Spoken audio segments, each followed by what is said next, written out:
Hi everyone, in front of me I've got VIVO S17 and let me share with you how to change the ringtone on this device. So let's start with opening the settings, and here we have to find the sounds and vibration section. Now let's scroll down to find the kind of a ringtone section where we can change the ringtone for calls, notifications and the alarms. So let's tap on this phone ringtone option.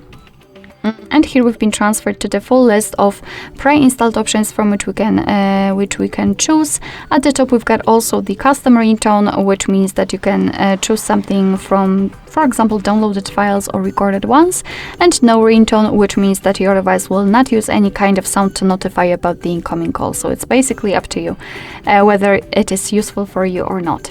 If you want to listen how the particular ringtone sounds, you have to simply tap on it, and you will be able to check it, whether you like it or not. And if you decide that you want to set a specific ringtone, so for example this one, make sure that it is marked and go back. And as you can see, it is immediately notified right here, which simply means that from now on your device will use the chosen ringtone to notify you about the incoming call. Alright, so that will be all. Thank you so much for watching. I hope that this video was helpful, and if it was, please hit the subscribe button and leave the thumbs up.